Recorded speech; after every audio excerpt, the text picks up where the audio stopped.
Welcome to EduCasts, home of EduCasters. Instrumentalism in education. Think about the last time you used a hammer. When you picked it up, did you spend time contemplating the essence of the hammer? Did you wonder if the hammer existed in a perfect, abstract world of ideas? Did you worry about whether the hammer was an objective fact of the universe? Probably not. You had a problem, a nail sticking out of a board, and you needed a solution. You picked up the hammer because it was a tool that would help you solve that problem. If the hammer broke, or if you found a rock that did the job better, you would drop the hammer and use the rock. The value of the object wasn't in what it was, but in what it could do. This simple, common-sense idea is the heartbeat of instrumentalism. Instrumentalism is a philosophy that says ideas, theories, and even education itself are not sacred statues to be worshipped. They are tools to be used. They are instruments, hence the name, developed by human beings to solve the problems of living. In the world of education, this is a radical shift. It suggests that we shouldn't teach history, math, or science just because they are true or cultured. We should teach them because they are indispensable tools that students need to navigate a messy, changing, and difficult world. To an instrumentalist, knowledge is not a trophy you put on a shelf. It is a wrench you keep in your back pocket. The architect, John Dewey, and the American spirit. You cannot talk about instrumentalism without talking about John Dewey. Dewey is the giant of American education. Born in 1859, he lived through the Civil War, the Industrial Revolution, World War I, the Great Depression, and World War II. He saw America change from a quiet, rural society of farmers to a loud, chaotic, industrial superpower. He looked at the schools of his time and realized they were stuck in the past. They were still operating on the old world model. Students sitting in rows, memorizing Greek and Latin, learning facts that had absolutely nothing to do with the roaring factories and teeming cities outside the window. Dewey, along with fellow philosophers like William James and Charles Sanders Peirce, developed a broader philosophy called pragmatism. But Dewey's specific flavor of pragmatism, especially when applied to education and logic, came to be known as instrumentalism. Dewey argued that human beings are first and foremost biological organisms trying to survive in an environment.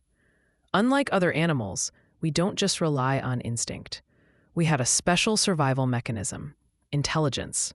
For Dewey, thinking is not some lofty spiritual activity. Thinking is a survival skill.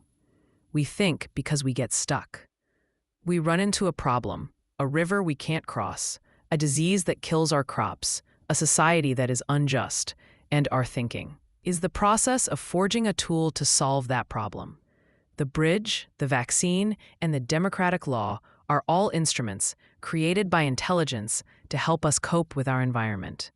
Therefore, the school shouldn't be a place where we retreat from the world to study abstract truths. It should be a laboratory where we learn to forge and use the tools of intelligence to change the world. A big idea. Truth is what works. This is where instrumentalism gets a little controversial and very interesting. It challenges our basic definition of truth. For a realist, as we discussed before, truth is a mirror. If I say the cat is on the mat, that statement is true if it accurately reflects the physical reality of the cat. Truth is static. It's out there waiting to be found. For an instrumentalist, truth is not a mirror, it's a map. Imagine you have a map of New York City from 1920. Is it true? Well, it accurately depicts the city as it was then. But if you try to use it to find a Starbucks in 2024, you will get lost. It is no longer a useful instrument. It no longer works. Dewey argued that we shouldn't obsess over whether an idea is essentially eternally true with a capital T. We should ask, does this idea help us navigate our experience? Does it help us solve the problem? If a scientific theory helps us cure a disease, it is true, or warranted, as Dewey preferred to say, because it works. If a new theory comes along that cures the disease faster, we drop the old one and pick up the new one. We don't cry over the old theory. It was a tool, and we found a better one. In the classroom, this means we stop teaching knowledge as absolute dogma. We teach it as the best answer we have found so far. We teach Newtonian physics not because it is the ultimate law of the universe. Einstein proved it wasn't, but because it is an incredibly useful tool for building bridges and driving cars. We teach grammar rules not because they were handed down by God, but because they are the most effective tools for making ourselves understood by others. This shift from absolute truth to warranted assertability makes education dynamic. It tells students, these are the tools your ancestors built. They are good tools. Master them. But if you can build a better one, do it. The curriculum. Education as growth. If knowledge is a tool, then what is the goal of education? Dewey gave a famous, cryptic answer. Education has no end beyond itself. What he meant was that we shouldn't view education as preparation for something else. We often tell kids, learn this so you can get a job, or learn this so you can be a good citizen in 10 years. Dewey hated that. He called it the deferred living trap. It treats the child's current life as meaningless, just a waiting room for adulthood. For Dewey, the goal of education is growth. Growth is the process of getting better at interacting with your environment. It's about increasing your capacity to handle new, complex situations. A baby learns to walk. That is growth. It opens up new parts of the environment. A child learns to read. That is growth. It unlocks the world of ideas. A teen learns to code. That is growth. It gives them power over technology. The curriculum, then, shouldn't be a random collection of subjects. It should be a curated series of experiences that force the student to grow. 1. The end of the spectator theory. Dewey attacked what he called the spectator theory of knowledge. The idea that a student is just sitting in the stands, watching the game of knowledge happen on the blackboard. In an instrumentalist classroom, the student is on the field. You don't learn about democracy by reading a civics book, spectator. You learn about democracy by running a student council, voting on classroom rules, and solving conflicts, player. You don't learn about biology by looking at diagrams, spectator. You learn it by growing a garden, watching the plants die because of aphids, and figuring out how to save them, player. 2. The rejection of the vocational trap.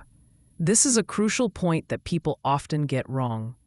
Because instrumentalism is about tools and utility, people assume it just means vocational training or trade school. Just teach them to code, that's useful. Just teach them to do taxes, that's useful. Dewey would say, no, that is training, not education. If you train a child only to be a plumber, you have turned them into a tool for society. You have limited their growth. Dewey wanted to give students intellectual tools, logic, scientific inquiry, historical perspective, artistic expression that would allow them to do anything. He wanted them to be adaptable. If you train a kid to use a specific machine and that machine becomes obsolete, the kid is obsolete. If you teach a kid how to think scientifically, they can learn to use any machine or invent a new one.